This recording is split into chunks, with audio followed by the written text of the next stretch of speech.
Got Your Back Podstream is brought to you by JL Financial Solutions. If you're an Albertan looking to plan your financial future, you want someone you can trust. Together with Sun Life's estate and financial planning services, JL Financial Solutions will develop a plan you can be confident in to grow and protect your wealth. Give Jonathan Lambert and his team a call at 780-733-0910.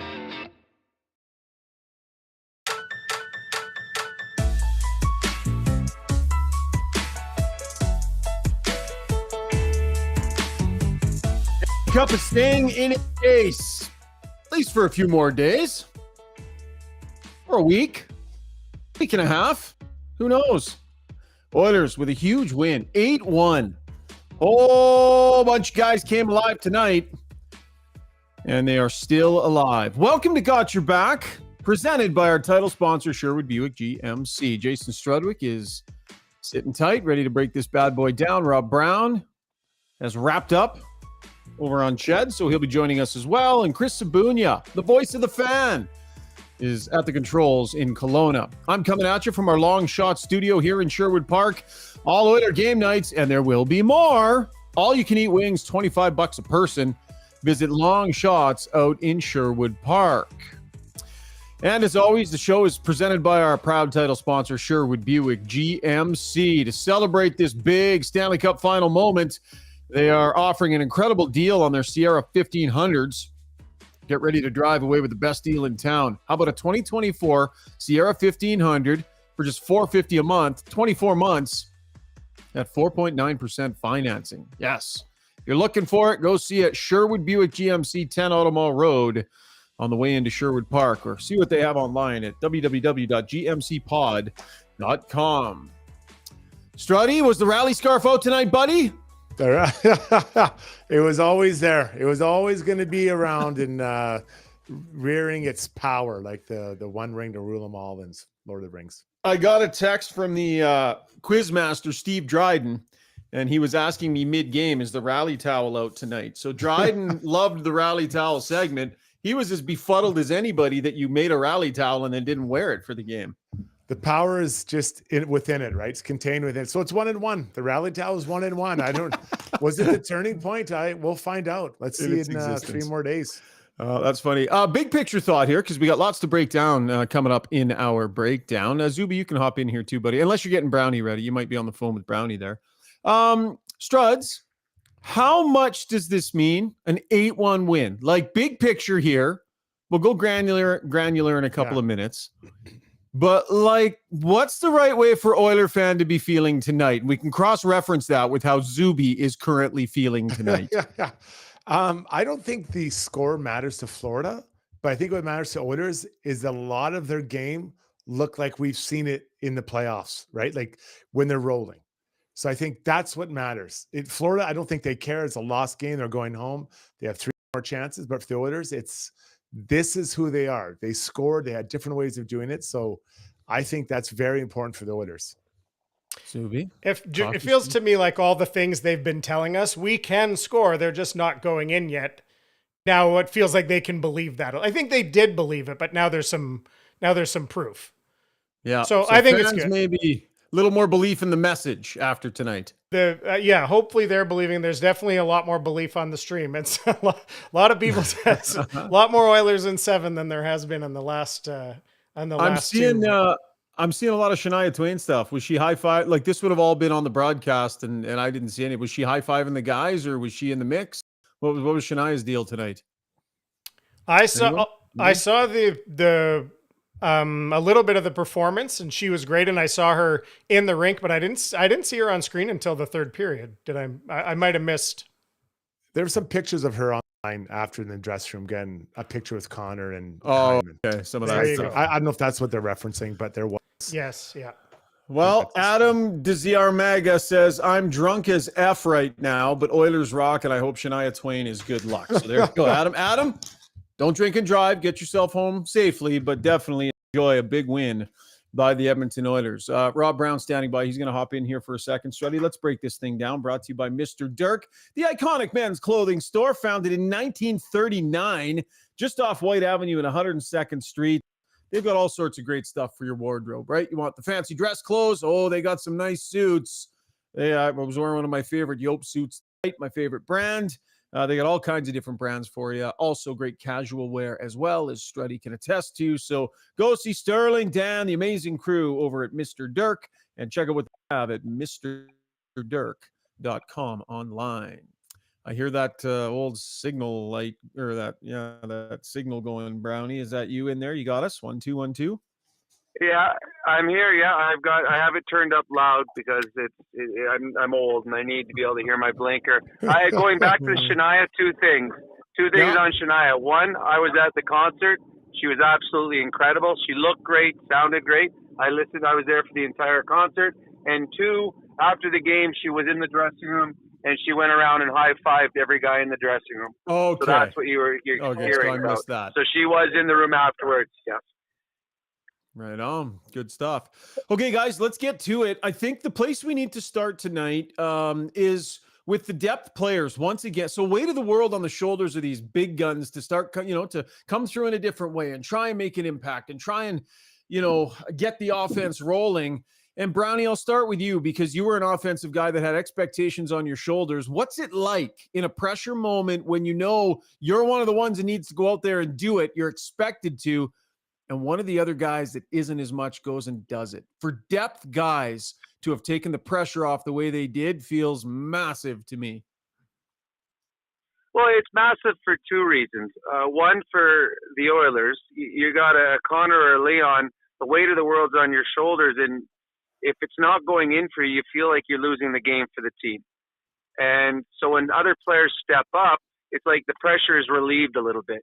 Now you can go out and just play your game without the added pressure. Well, if I don't score, we are not going to win this series. So that's for the other side of it. But also on the other side, too, the Florida Panthers know they're not going to keep Connor and Leon and the power play off the score sheet the entire series. So they know that they've got to limit, if not stop, the role players from contributing. Because if all of a sudden, like last game, they get the 3 role players to score. They hung on Florida Panthers in game 3. Well, tonight in the first period, there's a couple of role player goals again. Florida Panther bench is like, oh my goodness gracious. Connor and Leon are going to get something going. Now, all of a sudden, we're probably going to have to score 5 to win this hockey game. At the end of the day, it turned out they were going to have to score 9 to win the hockey game. But I think it's huge.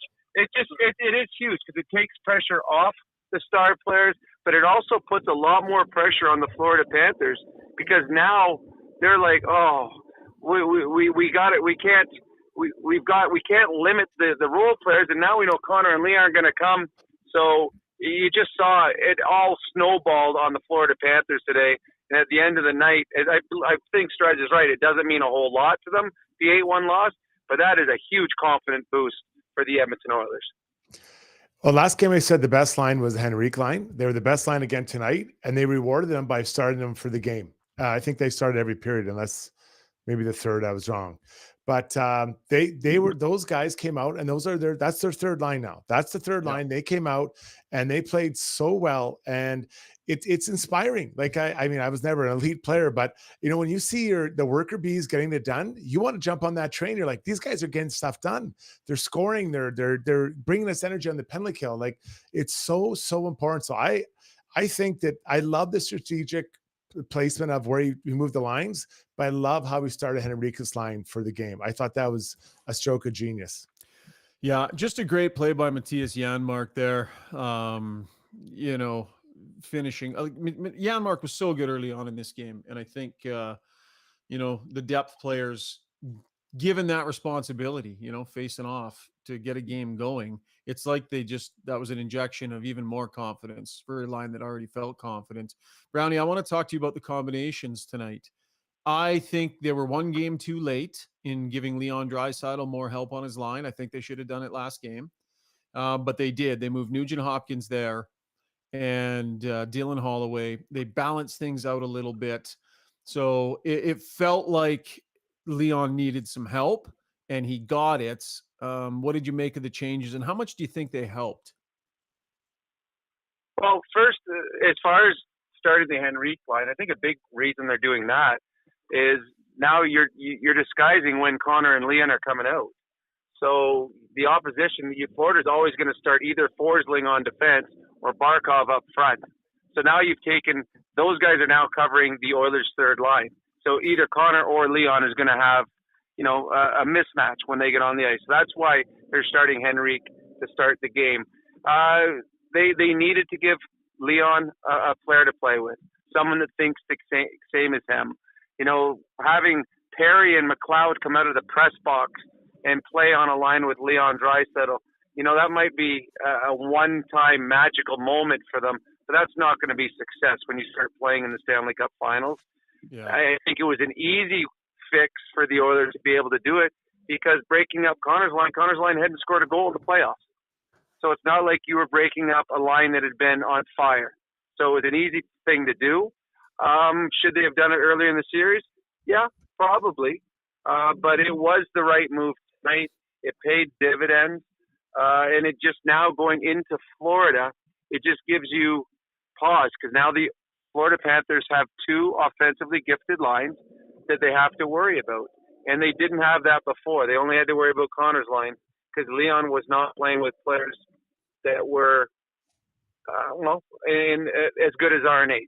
And now they do. So they just put a little bit more fear and a little bit more stress on a Florida Panther team.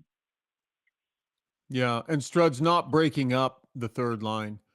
When we were talking about line iterations the other day, I thought of all the players who looked like he was pushing to move higher in the lineup, it was Connor Brown. But instead, it was Warren Foegele who ends up getting a bump. And I think that's astute to have kept that other line together. So Knobloch, I didn't love the touch last game, but I think he was back to it again here. Yeah, we've seen it before in the previous series. It takes them 3-4 games to figure it out. Unfortunately, in this series, they didn't get a win the first 3 games like they had in previous series. So now there's no room for error. But honestly, I look at it.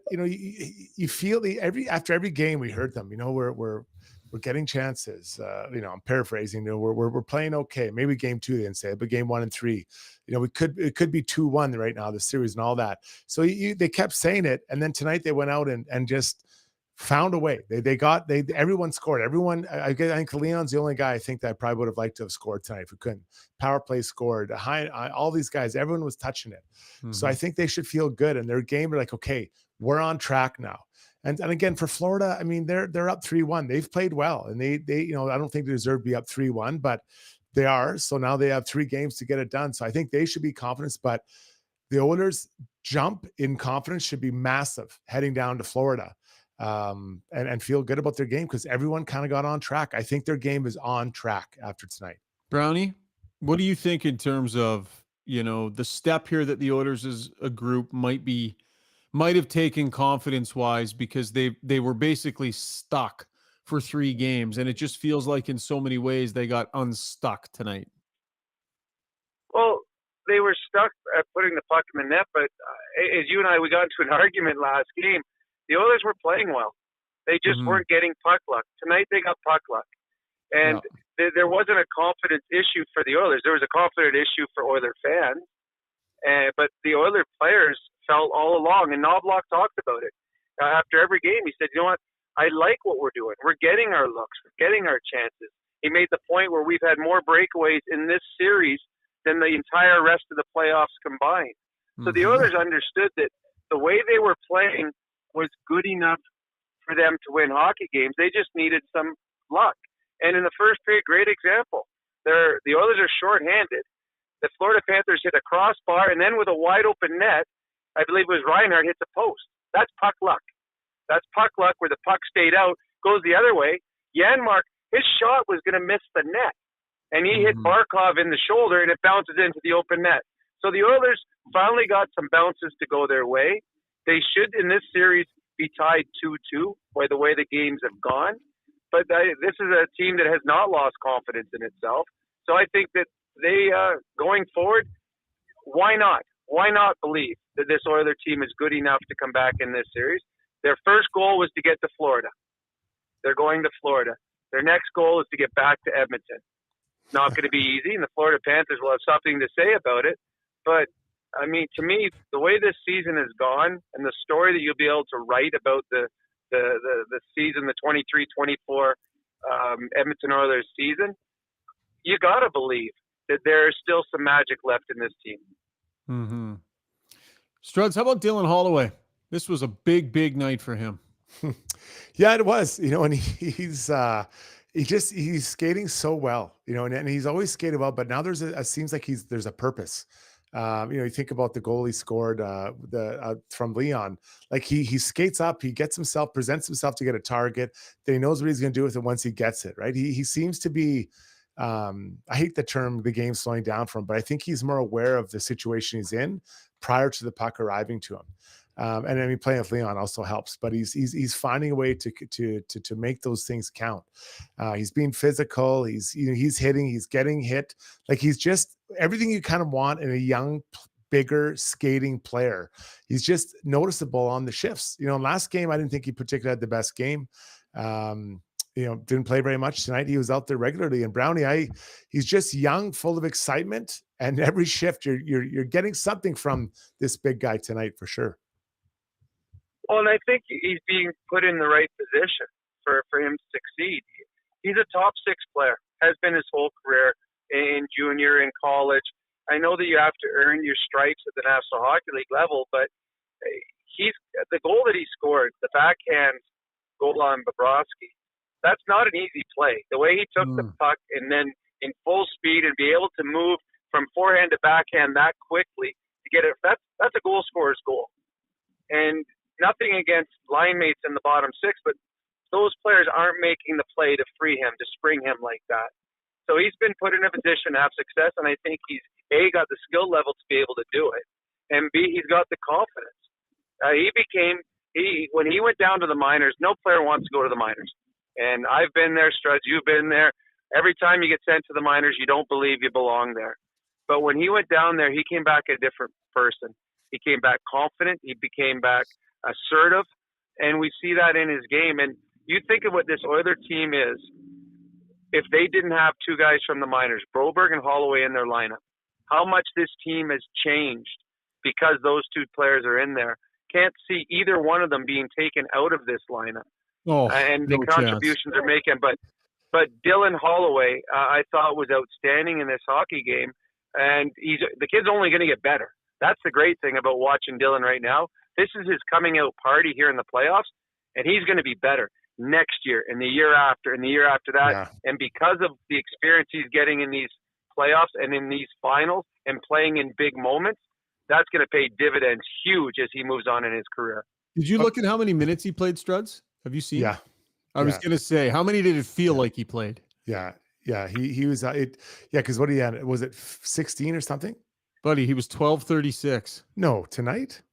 Really? I'm looking at the wrong one. Hang on, let me make sure here. Oh, he was. Yep. Holy jeez, He was. Sorry, my bad. I thought I saw 15 or 16. Yeah, no, it did feel like he was involved all over the place. But just to build off Brownie's thing, they had the addition of Henrique, they traded for him, but then you add in Broberg, Holloway, and then even Connor Brown. It's like 4 new players. That's like a whole new line of forwards and another D that brings a totally different dimension of what they had in Vinny. Like it is. And I'll go back to what Ken Holland said. We need, internal growth. We need growth from these guys. And now it took a long time, but they got the growth from Broberg and Holloway. It took, to halfway through the playoffs, but they got it. You know what? I would say it. And this, the Oilers may be pissed for me saying this. I would say these players in a lot of ways have gotten to where they are right now in spite of some of the way that they've been handled at the NHL level. I disagree. I think they could have gotten to this point sooner. I think they did a really good job. I disagree. Sucking up the disappointment and making the most of it when they came back. You rang that bell with Evan Bouchard. Look where he is now. And then here we are with Broberg and Dylan Holloway, all 3 contributing, right? I just can't agree. That doesn't mean, but Struds, the players are playing well and they've done well, but that doesn't mean that it's been great handling from the organization. That's, what this is? This is a summer podcast. Okay. This is a podcast for a different night. You and I will scrap that one out. We'll scrap that one out on a different podcast. I'm interested in your Relentless Player of the Night tonight. Let's get to it. Brought to you by UCAN Youth Services, an Edmonton charity relentless in helping youth age 16 to 24 get out of harm's way and get employment. Visit ucan.ca to see how your donation can change lives. right here in our community. I've got a guy in mind, and I've got a guy, if you don't pick him, we're going to dive into him next.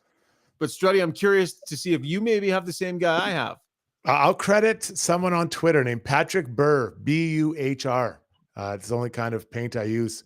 He said it should be a duo winner tonight. I'm down. Connor Brown and my main man, the Matthias Janmark. Those two guys, I noticed them last game. I complimented them. Tonight, I thought they were, if not the best two players, some of the two best players on the ice. So I'm going with those two. Who are you going to say? I want to know Brownie's thoughts too on that.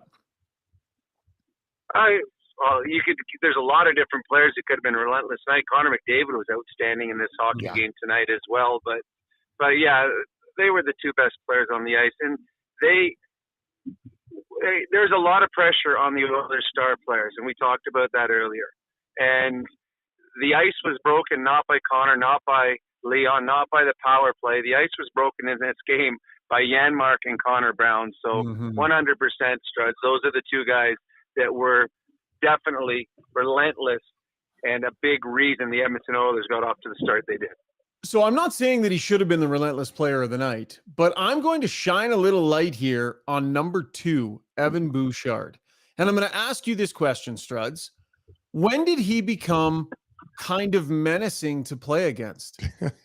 Because I'm telling you, tonight, Evan Bouchard was a beast back there. He was menacing. He was slashing and he was cross-checking. The hit he put on Aaron Ekblad at the end of the period was unreal. He was like, guys were in his crease. He was getting in their face, staring guys down. This is, I mean, think about 2 years ago. He was to put his head down and get the hell out of there as fast as he could guy. And now he is just standing in there. Where'd it come from, Struds? Well, I think I hear what you're saying, and I agree with you totally. But the first time I've really noticed it, and I thought I did compliment him. I thought he had his best game ever against LA. I forget which game it was, but do you guys remember against Vancouver when he got into a wrestling match with JT Miller? Like my jaw hit the floor. I couldn't believe it. Yeah. It was really for no reason. And those are the best kind. The one that the guy doesn't do anything wrong and you just get into a scrap with him. He's like, what the hell is this guy doing? So yeah, I think that Bouchard, I like, because he wasn't massively involved in all this offense tonight. And I'm not taking anything away from him, but it wasn't, we've seen him have those big offensive nights. It wasn't really him, but he was just very steady tonight. And in a non-point producing kind of role, Brownie. Yeah, well, it's funny. He is a big man. And I think at times he doesn't play like a big man, but we've seen a different side of him. I remember the JT Miller one was unbelievable. That was in front of the net. And you know as well, that is exhausting, physically exhausting. And then you're going against a monster like JT Miller. Yeah, and the hit he put on, he shocked Ekblad. He absolutely shocked. Ekblad thought he was going to run him over. And Ekblad ended up on the ice looking up, his helmet kind of over his eyes. And the thing that I love about Bouchard now is him staring guys down. After he hits you, he stares you down. And I'm like, when you got a skilled player staring you down, you feel even more shame. And I'm sure Ekblad did laying on the ice there. There's some great comments coming in here on Evan Bouchard.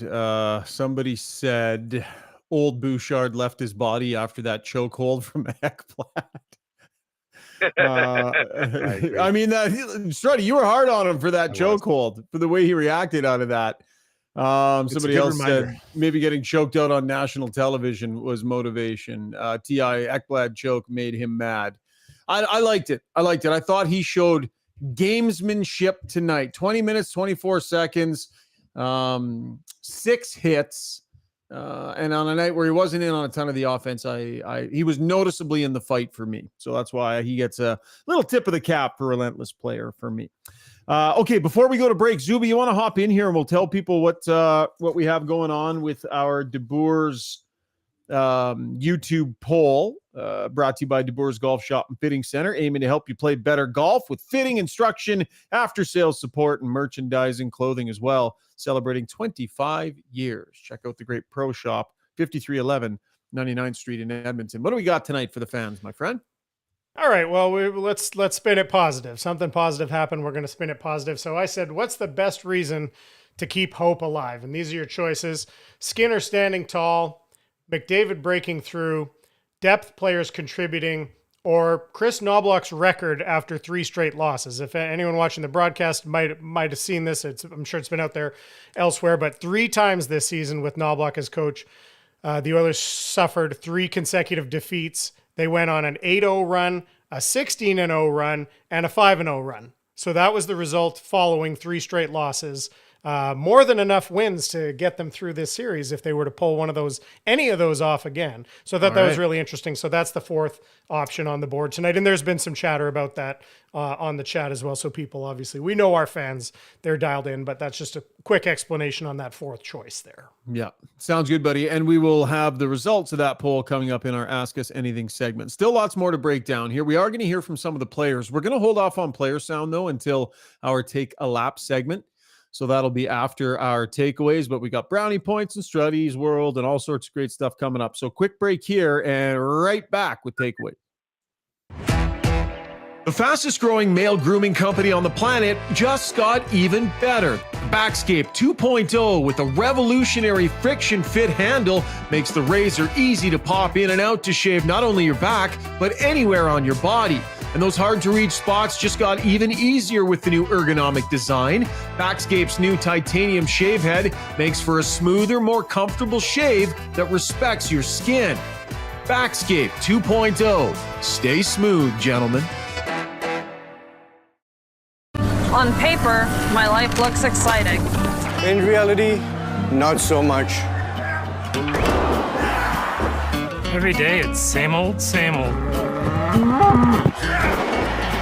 Clock in, clock out. Then I discovered Play Alberta. I can play casino games anytime.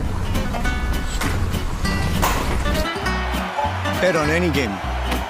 And buy lottery tickets anywhere in Alberta. I think my spleen is ruptured.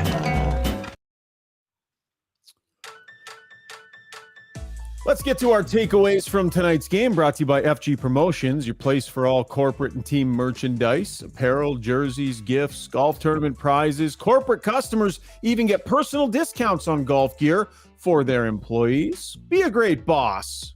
Give FG Promotions a call. Treat your people.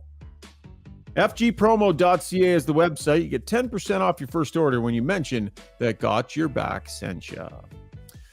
We talked about these strategic maneuvers that Chris Knobloch made with his lineup tonight, but there were some tactical shifts in the game tonight as well. Strudy looked like they were stretching things out a little bit, maybe a la Dallas, what Dallas did to the Oilers in some ways, but there were definitely some tweaks to the system tonight, weren't there?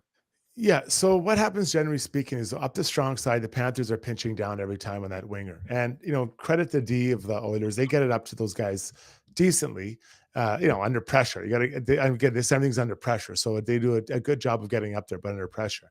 And it felt like, Reese in the first 3 games, most often that D would pinch down on. So I felt like that strong side winger was coming down even just a little bit. So they had a split second longer time to make a play get out. So there's 2 options. Either you push out and you just reverse pinch on the D man and push him out, or you come a little bit. I thought they came just like a little, just even 2 steps further in. What they also did was that the other winger was gone. On the far side, it was gone. So that just pushed it out. So at times we saw the D-man, instead of passing up the strong side winger, was skating a little bit, then firing it all the way up the ice to the other side.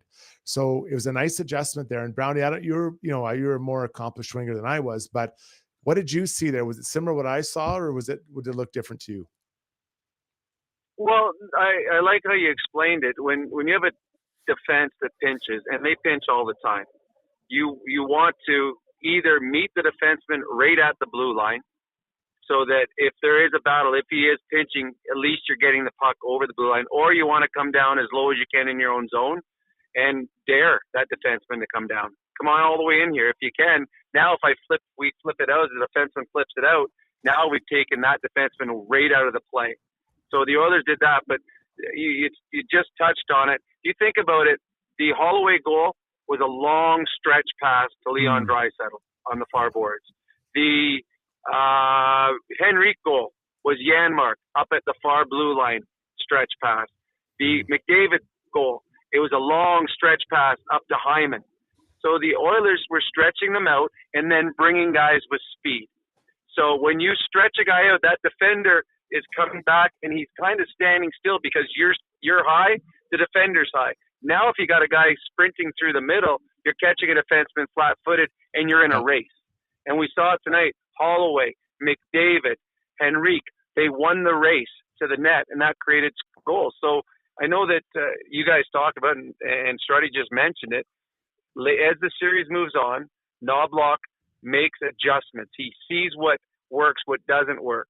Now, they were a little bit more behind the 8 ball, but we saw tonight how well the adjustments worked, whether it be the line combinations or the tweaks at getting the pucks out. But the Oilers had so many grade A looks tonight that started with the puck in their own zone just 3-4 seconds earlier. Mm-hmm. Scoreless Tree in on the YouTube chatter says, just got here. Did I miss the Strudy Henrique? I told you so yet? Yes, you did, Scoreless Tree. That's been, I don't think I said that. I don't need to say it anymore. Yeah. I let his game speak for itself. Yeah, definitely, man. He's been so useful. 100% he has been. Yeah. Okay, where was I taking us next? Oh, let's talk about some of that nasty stuff. Okay. Let's talk about that. So I have to say, for Oiler fan who had been feeling frustrated by officiating, and I know that there are many out there, I can only imagine the satisfaction that they would have felt with the way that 5-on-3 landed. There was lots going on, lots of scrums, lots of stuff happening. But clearly the two most egregious things were Connor McDavid getting punched in the face by two different players in a span of 45 seconds there. And Struds, you know me, like I ain't a homer. The refs, I never get all. I'm pretty chill when it comes to the refs. I thought the refs did a really good job of evaluating what was going on and capturing the spirit of what happened there, which was two agitators trying to take liberties with the other team's best player. Yeah, for sure. So I could not believe it was a 5-on-3. I could see him putting both those guys in and just ringing up one of the Oilers for something, right? But a 5-on-3 was pretty crazy. So give those refs some credit, man. They gave their peaches a squeeze. And, because there were bad things. The Oilers, it wasn't like they were angels in there, but it was like they were saying, you two guys were the worst two, and we're going to send you guys off. And, they were. Yeah, they were, but I mean, it's not like the Oilers were angels in there, right? Like someone had to do something that probably was warranted of a 2-minute minor at least. But so to ring up two, when's the last time you've seen that, Brownie? Two guys in a pretty decent scrum from one team. Well, and you think about it, Hyman started it. It was after the whistle. He went into the hands of Bobrovsky twice. That's where the other one could have been. Yeah, that's a good point. So that's where you could have given a penalty to Hyman. I have no problem. With what the Panthers did. The game was over. Send a message. Kachuk and Bennett are like, okay, this is perfect. It's the McDavid line out here. Let's take advantage of this and take a few liberties while we can. If we get a couple penalties, the game's over. We don't care. And I think the referees were also sending a message too, saying, all right, this game is going to get out of hand, and we're not going to accept it. So here's what's going to happen. We're going to keep putting guys in the penalty box, and you're going to get embarrassed more. So I think that actually slowed down the rest of the game, any silliness. But as far as, if the Oilers were down 6-1 in a hockey game, you would expect Kane or Perry or Nurse or somebody like that to do something as well. So I had no problem with any of it. And the referees, I thought, made the right call. So good on them. Yeah, I think the two worst things that happened were punches to the face of Connor McDavid. And I it's a great point though, Struds. It would have been so easy for them to have plucked somebody else out. But I think when you take that whole thing in totality, I think the refs actually, I think they kind of nailed that one. Brownie, the question I have for you, we asked Paul Maurice after the game if he was concerned about the Oiler offense popping the way it did, and maybe in particular, some undisciplined play giving the power play a chance to get on the board, right? That could be big if this Oiler power play shakes it loose. Now, the point he made was, I don't really count the 5-on-3. In other words, in the grand scheme of the Oiler power play feeling better about itself, a 5-on-3 goal is not really. Really, it's a 5-on-4 goal that would break this power play loose. So what say you, Brownie, about what the Oilers can grab from a 5-on-3 man advantage goal? Well, I agree with Maurice. It's not a 5-on-4. 5-on-3 goal is an automatic. Every team in the league that gets a 2-minute 5-on-3 should score a goal. I mean, and usually should do it a lot quicker. So I agree with Maurice on that one. I think the 8 goals, I honestly probably benefits the Florida Panthers to a degree now. I mean, it's a wake-up call. That's a huge wake-up call for the Florida Panthers. They played loose, and look what happens when we play loose against the Edmonton Oilers. They can embarrass us. So it's a wake-up call that way. But for the Oilers, it does make you feel good scoring a power play goal. It does. I mean, there was goose eggs coming into the game. They still had other 5-on-4s tonight that they weren't able to get the puck in the back of the net. But it's like at the beginning of a season, we get the stat pages in the dressing room before every game. It sucked when you looked at the stat page and your name after game 7, game 8, game 9 had a 0 beside it under goals.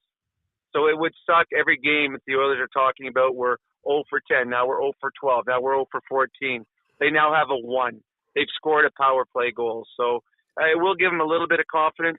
But still, the Florida Panthers 5-on-4, their penalty killing still was outstanding so far in this throughout the entire series. So I think both teams, you'll see both teams' best game on Tuesday. Tonight, you only saw the Edmonton Oilers' best game. That's a great point right there, Brownie. Struds, what say you on the power play? Yeah, I think I agree with Brownie. I think that the penalty, the Oilers have a good power play. The penalty kill for Florida is really, really good as well. And they're not getting a ton of the clean looks that we're used to seeing. So I got to credit Florida. And as the Oilers they're trying to move things around. I think it's important that they got that a goal, even though it was 5-on-3. I think it's important, but I don't think it just the floodgates just open the power play because that PK is good, man. They are so good at. And then it's interesting. Chen, the broadcaster, talking about they denying the passes through the slot.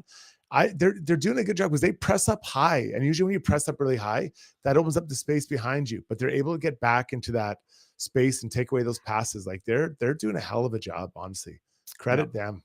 What did you make of Bennett taking the hit, hobbling his way to the bench, hobbling his way down the tunnel, and then being on the second unit power play? Yeah. What do you think, Struds? I did a little research, actually. I was wondering who was in there to fix him up, and it turns out it was actually Mr. Miyagi. And Mr. Miyagi clapped his hands, and just like he did on Danielson, and brought him back from the dead, because give the guy full marks, man. They were like, oh, man, this guy's really hurt.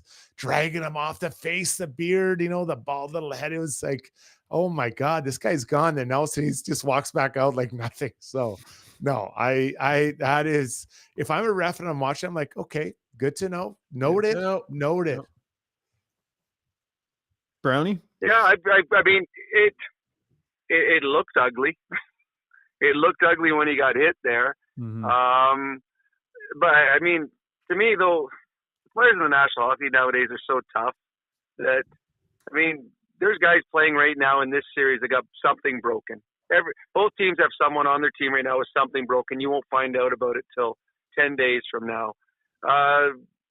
Bennett, I believe, when it hit, I believe he was in pain, but felt the importance of the game, came back. I thought he was gone. Just the way the hit happened and where Nurse got him, I thought he was gone. But they've got that same spray that the soccer players have. They're the ones that they roll around, get carried off on a stretcher. They're on the sidelines, and they get 2 sprays, and then they come sprinting back out there. I've been looking for that spray for years, trying to find it, because I think it would help me out too, but I haven't been able to find any of that. Brownie, he came back that was just, to me, after seeing that was a complete sell job. No one comes back and feels that good that fast. Because I was with you, the way it looked initially, I'm like, oh boy, he might really be hurt. Then he was back a couple minutes later, flying around the ice. Like that is a complete sell job. I was shocked. Well, I'm texting with my son, and my son tells me, he goes, what do you think? Is that's just a 2-minute? He's not really hurt. I go, yeah, he just left. I don't think he'll be back. And he goes, Dad, he's on the bench. My son's in Vancouver telling me he's on the bench, and I'm like, oh no, actually he's on the ice now, and he looks really good. So I was shocked. I was shocked that he came back from that. So either he is a very, very tough man, which he is, or there was a little bit of showmanship, which probably was as well. Yeah, good actor.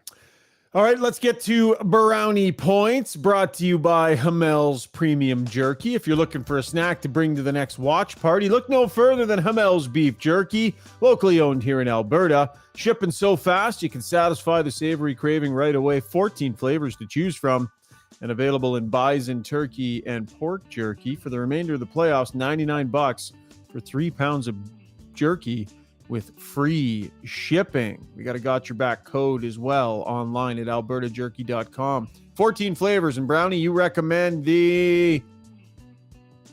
I've been eating the bourbon one lately. It's really, really good. You see. Bourbon jerky. Nice. And it gets me a little tipsy too, so I like it. Well, I got, let's go with 41 brownie points. That's 13 plus 28 on a team that scored 8 goals. Your captain gets 4 points. Your power play breaks through. Holloway has 2 and 1. The best 2 players on the ice tonight were Janmark and Brown. They got this whole train going in the right direction in the first period. It could have got ugly. You're killing a penalty to start the game, and instead of falling behind by 1, you score a shorthanded goal. So Janmark and Brown with 41 brownie points. I just throwing any number out there. Struds, what number were you when you played? 34? I'm going to go 34 brownie points. 34 brownie points to the specialty teams. You have the better goaltending. You have the better specialty teams. You win the games. Tonight, the Oilers' power play scored. Their penalty killing was perfect, and they scored a shorthanded goal. Specialty teams for the Edmonton Oilers, once again, fantastic. I have 970 brownie points for Stuart Skinner, who had a 970 save percentage in this game. An 8-1 game, you really don't think the goalie had a big impact. He did. The Oilers had a 2-0 lead. It becomes 2-1, and 40 seconds later, a 2-on-1. The Florida Panthers could have tied that game up. That was an unbelievable save. I believe it was on Verhaeghe by Stuart Skinner. 2-on-1 all the time in the world.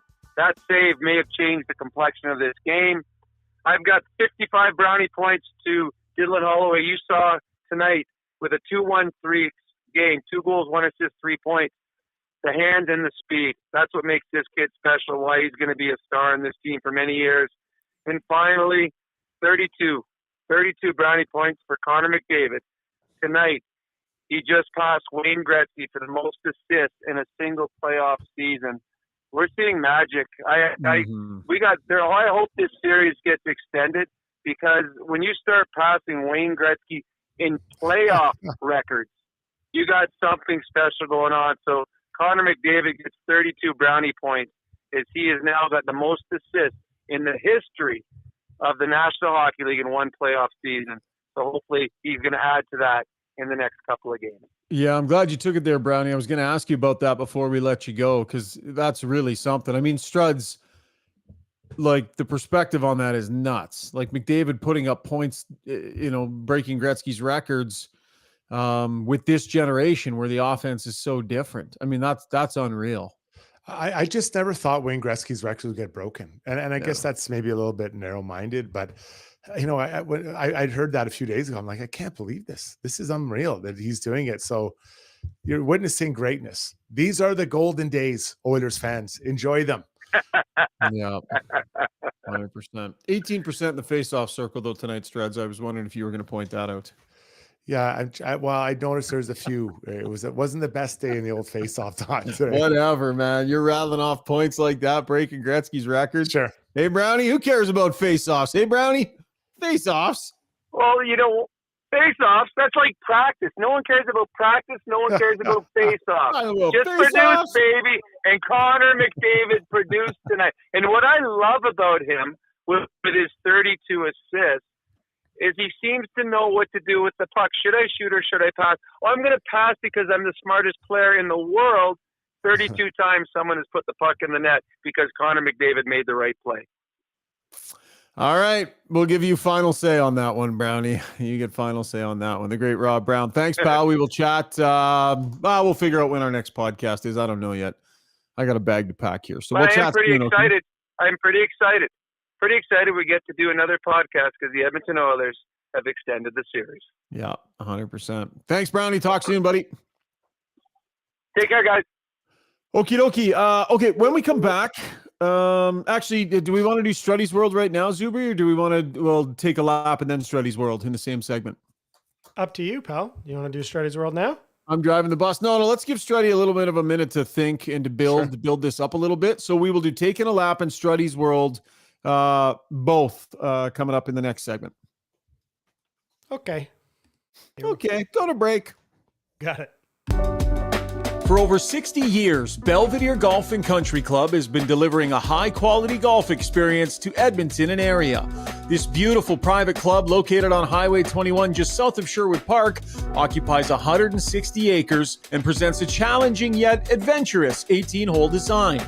A beautiful clubhouse, fully stocked pro shop, and warm, friendly staff truly make it feel like you belong to something unique and special. Visit www.belvederegcc.com. Long Shots Golf is the destination for both golf enthusiasts and sports fans. Top-of-the-line TrackMan simulators provide a highly entertaining and accurate golf experience, while a full-service sports bar loaded with big screens and scratch kitchen make it a truly unique destination. They have locations in Sherwood Park and Edmonton. Experience the best indoor golf and sports bar in town. Visit longshots.ca. That's longshots with a Z.ca. Spring is here, and if you're thinking of buying a new home during the housing market hot period, contacting a mortgage broker should be your first step. Maria Gallus with Maximo Mortgages can guide you with a stress-free experience. With access to dozens of different lenders, Maria's simplistic approach and expert advice will have you ready to put an offer in on your dream home. Take the stress out of your mortgage journey. Contact Maria Gallus at mortgagesbymaria.ca. That's mortgagesbymaria.ca.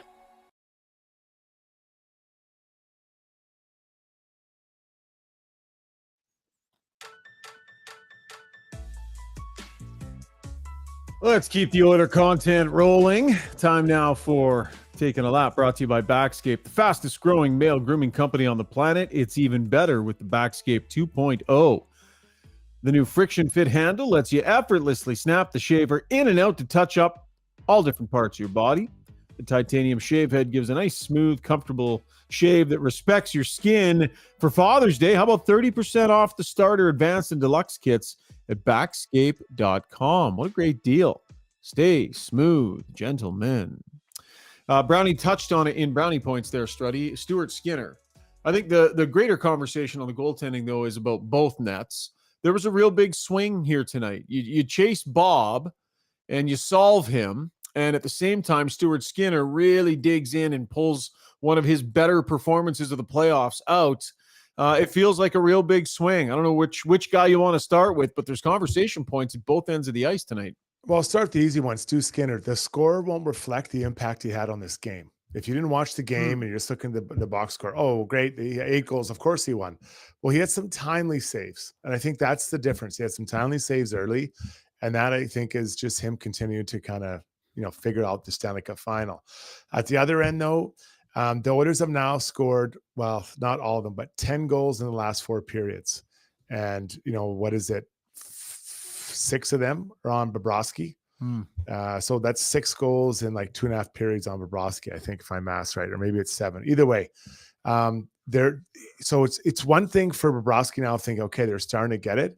But the bigger thing is for the Oilers skaters and across the lineup, feeling like they can score and score on him. That is humongous. I've played on teams. I remember we played Hasek sometimes, and I could tell our players didn't think they could score on him. Like, that's a really sick feeling. Now the Oilers have the belief they can score, and that is a huge thing that I don't know that momentum carries in the next game, but I think the feeling of being able to score, I believe that translates from game to game. Well, and I understand why the Panthers were saying like 2-1 or 8-1, whatever. I mean, I get it. In their world, it's like, A couple of thoughts on that, though. When you get smoke showed during the regular season, there's kind of this thing where you can just you learn as a team to just crumple a game up and toss it away. Kind of go, you know what? Like just kind of shed that one. That happens. It feels like a one-off and on you go. Maybe you can bounce back from that in a little bit of a different way. Anything to that, Strudy, that because it was so lopsided, it's easier for Florida to shrug off? I really think it is. I honestly, I do not think this should change anything for Florida. We lost the game. Maury said it afterwards. He said, we came here to get the split. We got the split. Yeah. So now it's, and I like that. He's right. Like just think about it from their perspective. They're going home. We have 2 of the next 3 games are at home, a chance to win. So flew all the families and everybody in to make sure they got the split. Yeah, but you bring him in anyway. I think people are overblowing that as well. Yeah, I mean, teams travel, their families travel. Like, let's not make a big deal of this. They would have flown him in, and so I truly do believe that for the Florida Panthers, nothing should change. But what this does to the Oilers is a huge boost to them. I truly feel that. Yeah, like 2-1 or 8-1, what's the difference? I get it from Florida's standpoint, but for the Oilers, man, a lot of people got a bump tonight. Tons. A lot of people got engaged tonight. And now if you're Chris Knobloch, okay, I think these lines might work. I might have something here. He's been searching for 3 games, and 4th, he finally gets it where he thinks it's probably right. Yeah. Are we going to see any line changes? I don't see. I feel badly for Sam Carrick. I feel badly for Vander Darnay. They're not coming in this lineup. If Evander Kane's healthy, does he get a shot at the title? I don't know. I perhaps, but these lines are these lines now, and I think that's the first time we can say that in 4 games. 4 games it's taken. Well, and Ryan McLeod is like, he's kind of, I don't know, he's sneakily like sniping some offense here. I think he's been quiet a little bit in game, and then he finds some offense late. He's been good in the faceoff circle. Was excellent in the faceoff circle tonight. But again, still don't think his game is meeting this moment through most of the game. But he's finding offense, and hard to take him out when he's feeling it. He's on the wing, right? So that to me would be a demotion, right? Going from a center to playing the wing. I think that is telling us where the coach thinks his game is at, and then he's on the 4th line. So I think that also tells us where the coach thinks he's at. So he's kind of limiting his time. Now tonight he got a pretty decent amount of ice time, but when your top players only get 17, that kind of happens. And if there's any way Evander Kane is ready, if they feel like some of this rest has helped or whatever, then obviously there'd be some consideration there.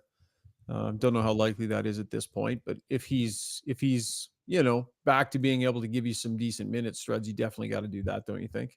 Yeah, and like I don't want to think that this is coming back to Alberta for sure, but maybe Friday, maybe that'd be more than a week rest, right? There would have been 8 days off. Okay, let's get to the Weiss Johnson sound box. Dennis at the team and Weiss Johnson are fired up about being in the Stanley Cup Finals and cheering on their team.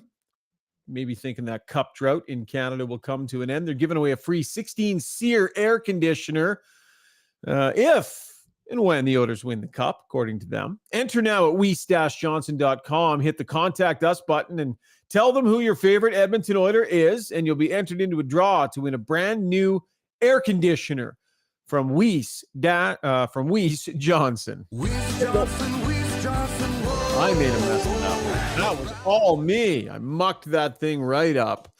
Okay, let's give some love to Connor Brown, who had a heck of a good night tonight. Here he is post-game. I feel we're most comfortable when our kind of backs against the wall, and that's kind of what we showed at the beginning of the year when we were, dead last, our backs against the wall, and we came out and had some historic runs. So I think we're a unique club in that regard. When we get in a rhythm and we get playing our brand of hockey, we know what it feels like, and tonight it was exactly what it feels like. We're a scary club. Zuby getting some love, or Stitch, should we call them? I love how many people are sticking with Stitch. Stitch, perfect on the jingle. Nailed it, Zuby. Best jingle in the pod by far. So some love there for the Weiss Johnson jingle. We just finished talking about Stuart Skinner. Let's hear Connor McDavid on his goaltender's impact. He was great. He was great, especially timely. You talk about goaltending and needing timely saves, and I think about that 2-on-1 save. That would have made it 2-2, and you never know with how that might go. So he made some really timely saves. That was as big a save as you're going to get, but he was great. Zach Hyman now. Actually, you know what? Let's go to Leon Draisaitl instead. We wonder how much 8 goals can sort of crack the code for the Edmonton Oilers and inject that confidence. Draisaitl was presented with that notion. Yeah, I think it certainly can. You just have to make sure that you put in the work next game to create those looks again, right? You know that they're going to be a little bit tighter and be focused on that part of the game. But, you know, over the years, we've always come through, you know, even with teams playing us tight. So obviously it feels good to put a couple goals on the board. But, yeah, just have to make sure we stay on it. All right, let's get Zach Hyman here on, you know, the mindset that the Oilers need to take forward. It's cliche, obvious stuff, but it got them a win in Game 4. It's one win. It's one win closer. The mentality is the same. I think the belief is the same. But it's nice to go and do it and get a win and be able to get a couple past the goalie.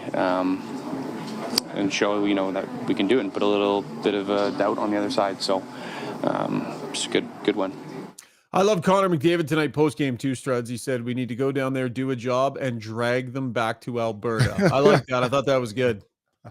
Well, I mean, the Oilers are for sure going there and back. Yeah, they want the Florida Panthers to have to do the same thing and drag their families with them. So yeah, I mean, Connor's very matter of fact right now. Like he seems very dialed in. That beard, hey, too. Yeah.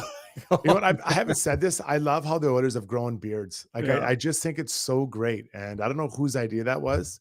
Maybe that's a question for after the series. But I just love how they've gone with that. I think it's such a good retro look. What do you mean whose idea? Isn't that what everybody does in the playoffs? No, Why would that be someone's idea? No, I feel like the last number of years people have gone away from it. Yeah, people shaving, goatees, mustaches. But I think that the full-on beard, I like it. Interesting. All right, let's get to Strudy's World, shall we? Brought to you by Shipwreck Rum. Zuby, give us that music. We need that music. The Brindley family's been handcrafting their rum on the Caribbean island of St. Kitts for decades. Their Shipwreck vanilla is blended with natural Madagascar vanilla. Gives it that nice smoothness. Take one sip, you will agree it's a vacation in a bottle. Get Shipwrecked, Oiler fans, responsibly. Available at your local liquor retailer. Strudy, where are we going with Strudy's World tonight, my friend? It's another light one. So far, my light one is 1-0. So last night it was a Taylor Swift night at the Edmonton Riverhawks game. So I went down there, a bunch of family and my friends and some of their kids all went. I love sitting out there and having a good time. Towards the end of the game, I'm like, you know what? I'm just going to zip down and go to the bathroom. You guessed it. Another situation. Doing this again? I walk in there and there are two guys, probably 20 years old, standing there. And I could see they looked at me and I'm like, oh God, please don't. And I walk and I'm trying to find a private spot, but they're not the biggest bathrooms in there. And I can see them talking to each other. I'm like, oh my God, please don't. The guy walks over. He's like, hey, what's your name? I'm like, boom, same thing. What is going on? Shut down. So I'm like, that's a hell of a question. I asked a guy mid work here. He's like, oh, I'm sorry, buddy. What's your name? I'm like, I'm Strudwick. He's like, oh my God, I can't believe it. So I'm sitting there pretending to pee the whole time. Finally, the guy walks out. Now there's no one else in there. So I got to go in. I just zip up and walk out. They're standing there. So now I take a lap. I kind of walk around. I find another bathroom. Then I go in there and no one was there. I was lucky able to pee by myself. Then I walk back and I see the guy. I'm like, hey, whatever. And I just go in there. So, I mean, it's now I'm 2 for 2. The last two sporting games I've been to shut down. I mean, what is with people coming up to you, asking you and talking to you when you're trying to pee? I don't understand. It's like a pandemic striking across Edmonton. Strudy's World, brought to you by American Standard Toilets. We need to get a different spot, urinal sponsor or something like that. What is it? You're giving off a vibe in these toilets that you're approachable. And I want to be. That's how my person. I am like that, and I do want it when people see me. I want them to feel that I'm approachable. But I think we have to create boundaries. Anytime I'm, either moving towards or in the act of peeing, I think I should have just a no talk zone. Just walk away. Wait for me to come out. You know where I'm coming out? There's only one door to these places. Axe Gaming says, LOL Struds, the fact that you put that out there, I wouldn't be surprised if guys are hunting you down in urinals now. They've heard. They know. People will know now to come up and talk to you. Whisper something in your ear. I might have to pee in a bottle. I don't know what I'm gonna have to do, or wear a diaper, a men's diaper at night, just so I can just sit there and not be disturbed. It is really disturbing. Like a guy, what's your name, man? Yeah. Is now the time to ask me? So this is while you were going. I hadn't started yet. I could just see him. I was just about to launch the ship, and then bang. I think I was a little bit nervous prior to when he came over. It was crazy, man. What would happen if somebody said something to you while you were going? Would it just immediately shut down? Or I think once you get it going, it's kind of like an avalanche. It's just kind of got to play out. Yeah. So I maybe people need to just wait until he starts, and then you can talk to him. I'm a pretty good actor. You don't know when I'm starting and stopping, right? No. All right. Strudy's World brought to you by Brinley's Shipwreck Rum. We got another commercial, Zuby, or are we done with our commercials? We are finished. Finished. Okay. Then we get to rock and roll right into Ask Us Anything, brought to you by Match Eatery and Public House. I want to hear what everyone on the stream is thinking tonight. By the way, smash that like button for us if you don't mind. We got a great number on the stream, Struds. We were up over 800 for a little while, still rocking and rolling here. Awesome. So, yeah, please pound on Thank that love button, that like button. Tell your friends, see if you can get someone else to join you on here. We want to keep pushing those numbers. And time for Ask Us Anything now, brought to you by Match Eatery and Public House. Your destination for all the sports action, big screens, ice cold beer, all your pub favorites are perfected. Match Eatery and Public House, located adjacent to Rogers Place in the Grand Villa Casino. For more info, check out matchpub.com. Zuby, rock and roll, buddy. Let's blast through a bunch quick, and we'll get an early night because she's going to be a long day tomorrow. Okay. Did you remember, Struddy? You guys will probably both remember at the Elks games there, or, at Commonwealth Stadium, that they used to have those big, huge communal hand washing stations. But in busy games, they were used for a heck of a lot more than that. It was trough mentality. You must have struggled with that, Struts. That's a nightmare. That's an absolute nightmare for me. This just can't happen. Just can't happen. Okay. Bobo Fett says, he calls Broberg the nurse whisperer. Big game from Darnell with a steady, structured, efficient partner. We wouldn't go that far when we're talking about a rookie defenseman. But don't you think it's with Nurse, it's about finding him the right part? He excels when he has the right chemistry with his partner. How much credit do you give to a guy like Broberg in that situation? I believe that Nurse needs a complementary partner that really moves the puck well. And that's I think been one of the holdbacks when he plays with Vinny or Darnay or CC, and not disrespecting those guys, but he needs a guy that really moves and transitions the puck so he can kind of do his thing. Broberg is probably going to evolve into that, sooner than later, and he seems to be doing it right now. And he skates well and defends so hard. But yeah, I don't mind those two guys together, Shoggy, at all. Yeah, I want you to wrap your head around something.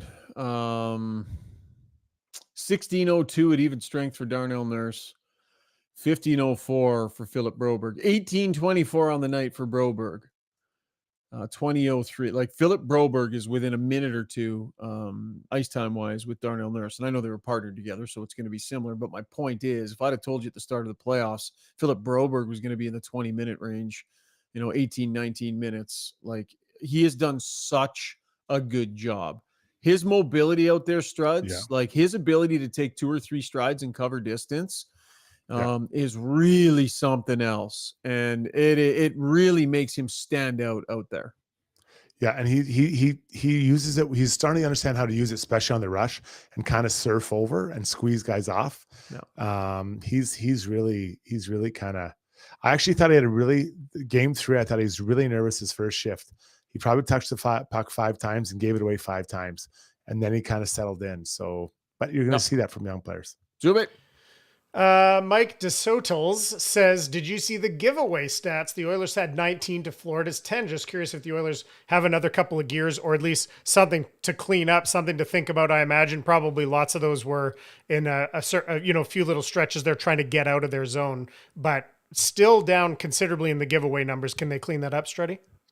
Yeah, I think just always respecting and holding on to that puck. And, and it's in your own zone. Let's say you get it on the wall. If you're not sure what to do with it, hold on to it. I'd just rather the guy just hang on to it instead of just trying to make a hope play to the middle. I think it was Kulak that threw a backhander, to the wall, similar to what we saw Darnell Nurse do last game. If you're not sure, get it out hard or just hold on to the puck. That is generally how you kind of limit your giveaways. Yep. Okay. Gomez said, "Thank God we didn't get screwed with a 5-minute major. We had on the Nurse one that they reviewed. I mean, we had some animated discussion about the one the other night. Do we all agree that was the right call on the Nurse one tonight?" I still believe that there was a 5-minute on Fogel. He leaned out with his left knee. I didn't see that from Nurse tonight, so the 2 was fine in my book. Yeah, I was good with it. And I think, the fact that Bennett turned around and came back the way he did, they do consider if a guy looks like he's badly injured, Struds. Like they do consider it. And there was something I think the refs did a good job kind of keeping a close eye on that situation and not necessarily being fooled. Yeah, I believe Bennett was trying to sell it for sure. And I just think that's gross. I hate that. But anyways. Yeah. Zulu says, makes a good point. Skinner's record in games 5, 6, and 7 in these playoffs is really something. I don't have the exact numbers in front of me, but the eye test is we all know those have been his best games in the series he's played them. The Oilers too. The Oilers too, right? They've been good in those games. It's not like he's had to save them. He's been really, really good, but the team has been really, really good. Nick Biscupeck saying, "Is there any chance the Oilers found a weakness on Bob, or was it a lucky night, or did the shots just go where they've been trying to shoot in every game?" Well, they hit a couple, you think about a couple games hitting post high. I think that they're trying to shoot high on Bob. The book on Bob is really good down low, and he makes you beat him up high. So shooting up high. And I do think they got, I hate the term puck luck because that suggests you're not in control of what you can do.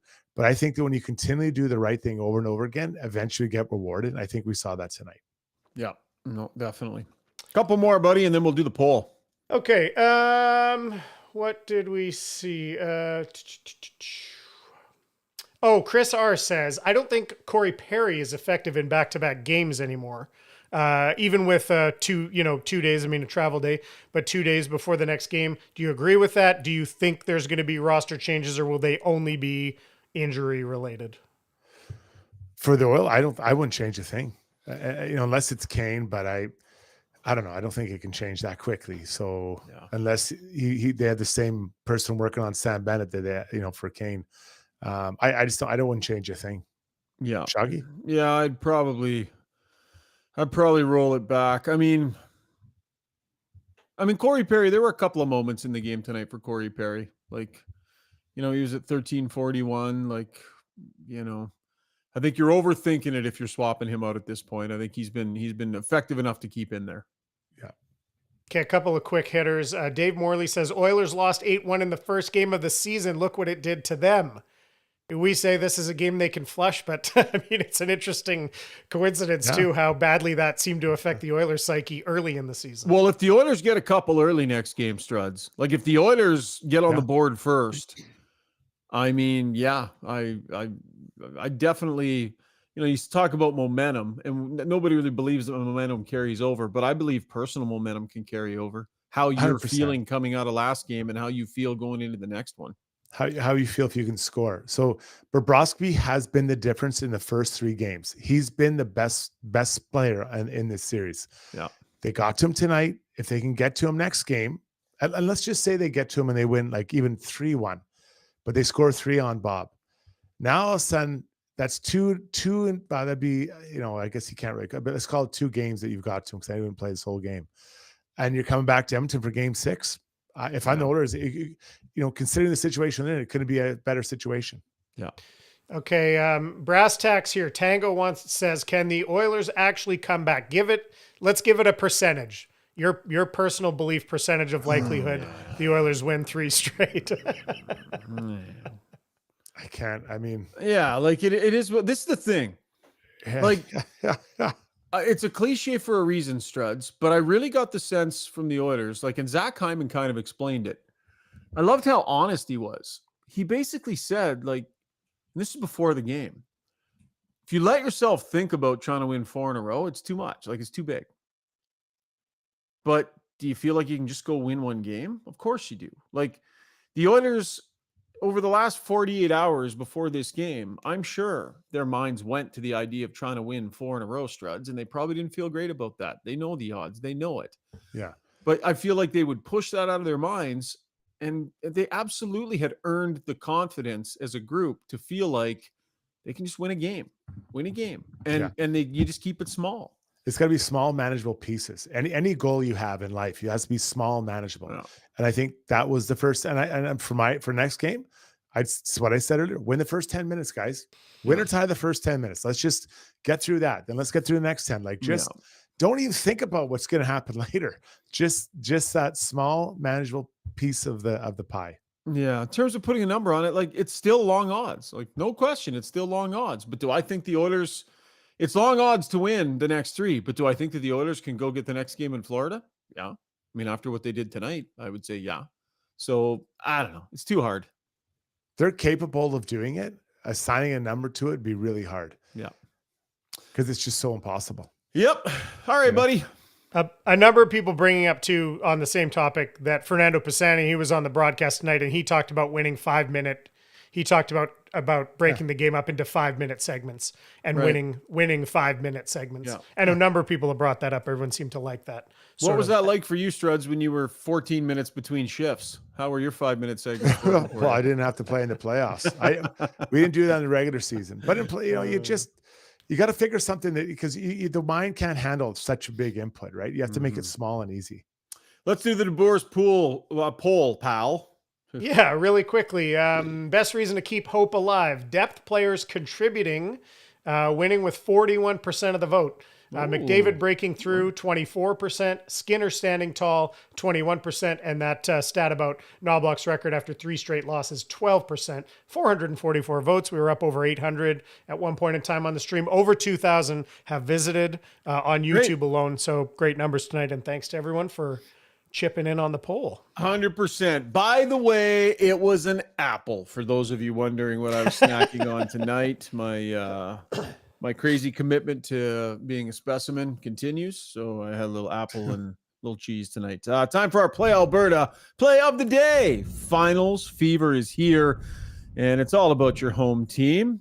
Play Alberta is boosting your odds, enhancing your parlays on all playoff games. Every bet on any game enters you into a draw to win season seats for the 24-25 season or 5 pairs of seats to 5 separate Oiler games in next season. Use the promo code GYB50 when you deposit at playalberta.ca to get a $50 free sports bet. Join the excitement, but as always, know your limits. Play within them. Please play responsibly, but have some fun with it. Bonus terms and conditions, as always, will apply. Struds? Pretty easy. The sequence where the Cats hit 2 posts on a penalty kill, and then Brown pinches or pokes it out, and they go all the way down, and Janmark scores. Like, to me, that was a huge turning point in the game. Huge.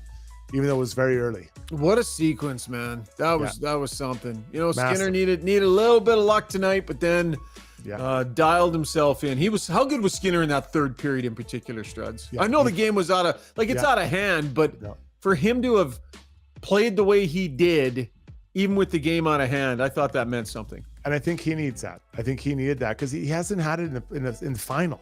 Yeah. Right? Every round is different. Now he's had it in the final. Looking forward to the game Tuesday, everybody. Yep. Thank you so much. 6 saves on that power play. Hey, he earned it. Yeah, 100%. Good point by you, Zuby. Great job, boys. Thank you very much. We'll talk in a couple of days. And thanks to all of you for joining us on the live stream tonight. And if you're listening to us in podcast form, we really appreciate that as well. I'm going to hop on a flight. Let's head to Florida. At least one more game, if not more. We'll have more podcasts coming your way as always. By the way, check out our content on tsn.ca. James, Dregs, Noodles, we're all in town. Tons of post-game content available. I had a good chat with a real interesting story from Chris Johnston on Matthias Janmark and a speech he gave that was critical. We talked about that on one of our Sports Center hits as well. So check out everything available online from the TSN crew over at tsn.ca. We'll be back again soon here on Got Your Back. Season's still going, folks.